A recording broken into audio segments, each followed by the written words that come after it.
gracias por la audiencia nuevamente. Hoy vamos a hablar del supuesto poderío chino, de esta autoproclamación del régimen chino acerca de su eventual poder hegemónico.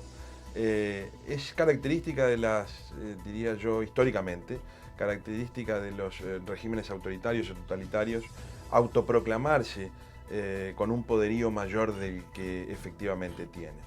Eso lo vimos lamentablemente en toda la Unión Soviética, cuando hasta minutos antes de caer sus líderes decían que estaban prontos para ser la principal potencia mundial. Luego pasó lo que todos sabemos y pasó lo que pasó. Hoy en día vemos un proceso similar con China, que está tratando de hacerle creer al mundo libre que el Occidente está debilitado, cayendo, y que la próxima dominación será por parte de China. Sin embargo, estamos aquí con Luis y que él nos va a contar seguramente de que este proceso no es tan sólido como se dice y que están apareciendo incluso en Occidente y empiezan a saberse amenazas que el propio régimen chino está sufriendo internamente. Sí, bien interesante la pregunta, porque lo primero que hay que entender del proceso comunista chino es que China, al igual que la Unión Soviética, era un país en declive, era un país que no tenía futuro ninguno, un país prácticamente del tercer mundo, sin desarrollo, con racionamiento interno, con un atraso extraordinario tecnológico y científico. ¿Dónde empieza China a hacer su despegue económico? En el momento en que abandona el sistema económico centralizado comunista y empieza a aplicar economía de mercado, economía capitalista. Ahí es donde empieza realmente China a levantar su economía, por supuesto. Hay que destacarlo, con una enorme explotación, con un sistema capitalista que el mundo occidental no toleró, un sistema que el mundo occidental fue controlando a través de sindicatos, a través de legislaciones, etcétera. Pero en el caso de China se dio en las zonas económicas especiales, que como comenzó el experimento capitalista en China comunista, en toda la costa del este, con las zonas económicas especiales, donde a los chinos les pagaban 5 centavos de dólar la hora, mientras en Europa y en Estados Unidos y en la mayor parte de los países del mundo se pagaban 3 dólares la hora. Entonces, una explotación tremenda. Estos chinos sin derecho a sindicalizarse, sin derecho a huelga, sin derecho a seguro médico, sin derecho a ninguno de los beneficios que tienen los países occidentales, los países libres del mundo. O sea, esto es importante destacarlo, que la economía china creció en base a un capitalismo salvaje, explotador y abusivo de los derechos de los trabajadores, a pesar de que los comunistas se decían defensores de los trabajadores. En realidad, este sistema fue exitoso porque los inversionistas corrieron, y todo el mundo lo sabe, la cantidad de empresas que se fueron para China a prosperar, etcétera, etcétera. Y China pues ha logrado este gran crecimiento que luego se fue en inversión al extranjero, porque China ha obtenido una enorme cantidad de retribución en base a inversiones que hizo, por ejemplo, en África. China se ha hecho dueña de la bauxita del África. China se ha hecho dueña de puertos, de aeropuertos, de un montón de infraestructura en el mundo entero con inversiones estatales. No son inversiones de chinos privados, de individuos chinos exitosos. Y dentro de China, las empresas privadas chinas están siempre controladas y están bajo un constante acoso de parte del régimen, porque hay que entenderlo, aunque Xi Jinping y los líderes comunistas chinos optaron por las reformas económicas capitalistas para obtener una economía exitosa, siguen empeñados de todas formas en el control estatal sobre toda la población, sobre todas las empresas, y lo que están utilizando ese gran beneficio de una economía capitalista para preparar un aparato militar gigantesco como el que están haciendo. Ahora, ese es el rumbo que yo veo. Luis, interesante cuestión esta, porque en el símil que hacíamos o en el paralelismo que hacíamos con la Unión Soviética, y a su vez con el matiz que implica el cambio de conducta del gobierno chino, del régimen chino, en el sentido de utilizar la economía de mercado, cosa que la Unión Soviética no hizo. Eso es una diferencia. Ahora, curiosamente el resultado es el mismo, tanto en la Unión Soviética como en China. Esa riqueza no se utiliza en bienestar del pueblo y se utiliza y se deriva hacia el armamento militar.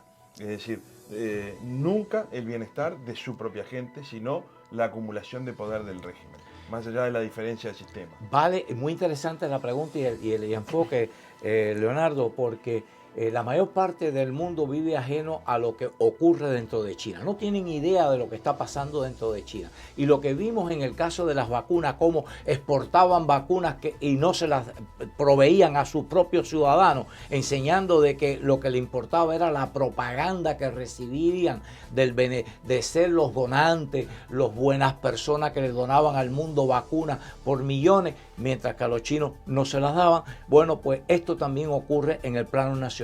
Todas estas inversiones que hacen en el extranjero, todo este gasto en aparato militar, es dinero que no le dan al pueblo. Y yo los remito a que escuchen y conozcan esta información de parte de boca de los propios dirigentes chinos. Búsquense el discurso del primer ministro Li Keqiang ante la Asamblea Nacional hace un año y pico, en el 2020, a finales del 2020. En ese discurso Li Keqiang dice: en China tenemos gravísimos problemas de desempleo. Tenemos más de 600 millones de chinos que no ganan suficiente como para poder pagar un apartamento en una ciudad de tercer nivel de China. No estamos hablando ni de la capital, ni de las grandes ciudades de China. En una ciudad, término, digamos, medio de China, no pueden pagarse ni un apartamento de una habitación. O sea, el nivel de vida de pobreza es extraordinario, 600 millones. Baste con saber cifras del ingreso. El ingreso promedio chino por familia, no individual, no per cápita, ingreso per household, por casa, por vivienda, en China, en las zonas urbanas, es de $10,000 al año.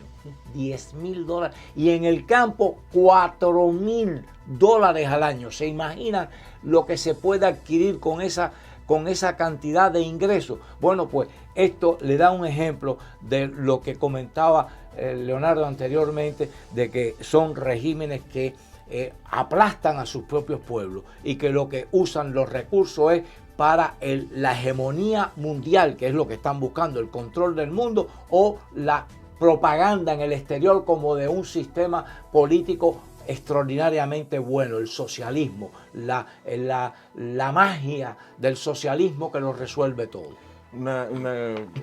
Excelente. Un último tema que no quería dejar pasar, porque que tú lo mencionaste, Luis, en un momento, pero quisiera profundizar en eso, es las grandes compañías chinas, las grandes compañías privadas, los grandes capitales, los grandes dirigentes empresariales que han sido en alguna medida la explicación en todos estos años de el crecimiento de la economía china, hoy están teniendo problemas para desempeñarse y están teniendo problemas con el gobierno. ¿Cómo es eso? Claro, muy claramente. ¿Qué sucede?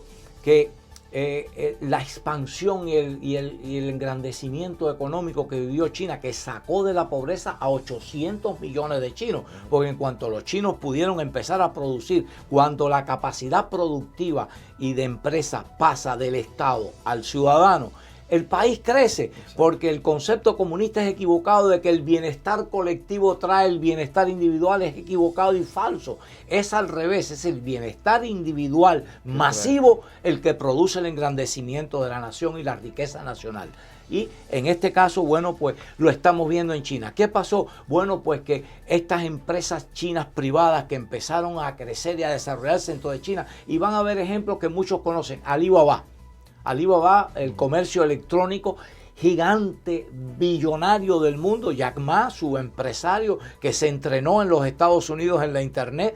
Bueno, pues ¿qué ha sucedido? Estas grandes empresas chinas que empezaron a crear enormes capitales, inmediatamente el régimen comunista chino dijo: aguanta, esto hay que controlarlo porque nos van a llevar a un sistema capitalista nacional.